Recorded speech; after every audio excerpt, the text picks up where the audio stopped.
welcome back to my channel. This is Brian Horror, not horror, so don't get it twisted. Hi everybody, how are you guys doing today? So today guys, we are going to be talking about a case that was requested here on my channel by you, Eileen Espinoza. I will put your name up here right above my head. Thank you so much for this case, by the way. This is not a missing person case, but it was a really interesting case. Once I read it, I was like, oh crap. I have seen this case around, but I've never actually heard it. So thank you so much for your suggestion, and I'm gonna get right into it right now, okay? So today I'm gonna be covering the case of Leticia Hernandez.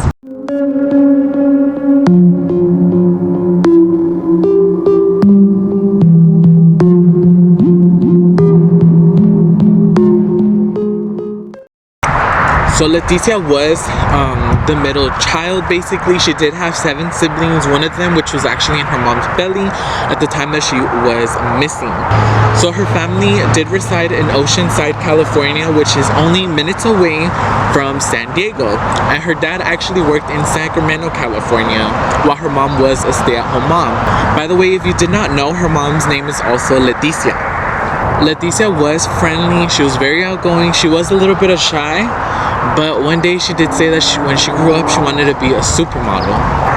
So this basically all started on December 16 of 1989 when Leticia was just having a normal day and she was gonna play with her neighborhood friends, and her mom actually gave her permission because she was very obedient. She was very smart, very, she listened. So her mom of course agreed to let her in hang out with some friends in basically in the apartment complex where she lived at. So the mom was watching over the kids for a little while when she decided to go return to finish up some laundry she was doing in the laundry room. At this point, everything seemed very normal. The kids were playing. It was nothing very odd out of the ordinary, I guess, until basically at around 9 o'clock is when all the kids decided to come back, to go back home. And when Leticia's mom went to go check, which is already only 10 minutes that she had not been watching over her, she basically couldn't find Leticia. And then she asked the other little kids where Leticia was, but unfortunately they had no idea where she was. So of course this is when Leticia's mom, Leticia, actually starts to panic. So she calls 911, and of course a search is conducted later that day with over 200 people searching for Leticia, involving neighbors and people in the investigation. One of the first tips came in when a witness thought that he had seen Leticia with a white male at Buckman Springs rest area, which was only like not that far from her house. I believe it's maybe like an hour. I'm not 100% sure, but if I do find the correct information, I will put it up here for you guys as well.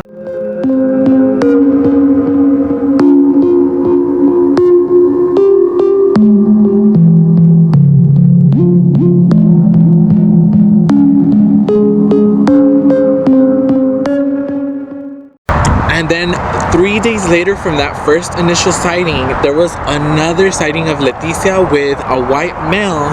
Some suspect that it was the same white male that she was seen from the first witness, but this time she was also seen with a white female around age 30, the guy around same age, like 30, in their 40s, and they were seen at the Laguna campgrounds.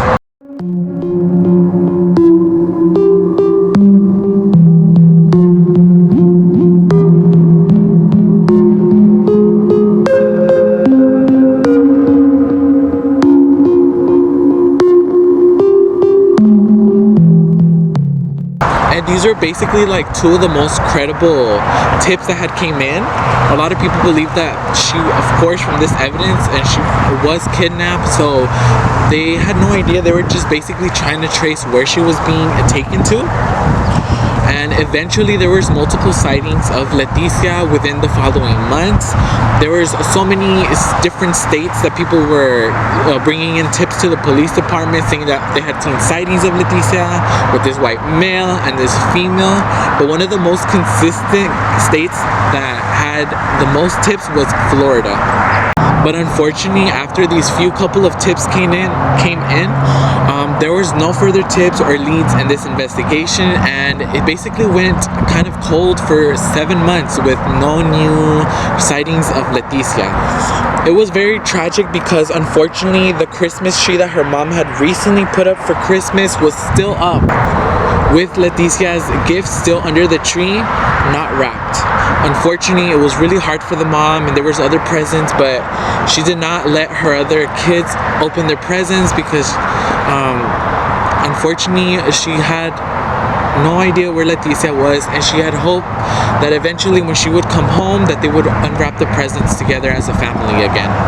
So it was around March 9th of 1991 when a skull was found off Highway S16, 23 miles away from her home. Of course, this is really tragic because they did take dental work from the skull, and this was Leticia's remains.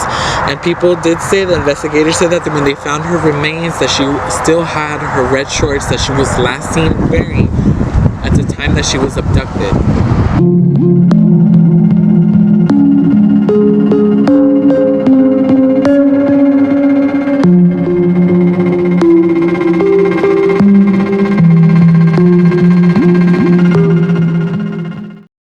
So after analysis was done on the skull, it seems that she might have died like 3 months after that she was kidnapped from the remains and I guess the state that they were in. That's how they were able to determine that she might have died within like 3 months from when she was kidnapped. These sightings of her, I feel, are credible. They might have been maybe a couple of the last times that she was seen alive, unfortunately. And of course, once they found this information out, the case turned not from a missing person case and not a kidnap, but it turned into a homicide case.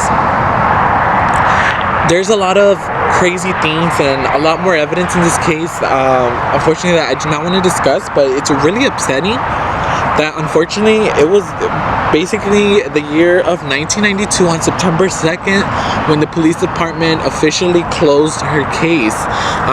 They closed her case unfortunately with no suspect and nobody in custody, which is so horrible because this poor child was found deceased and murdered, unfortunately, and they did not further investigate, which is completely wrong.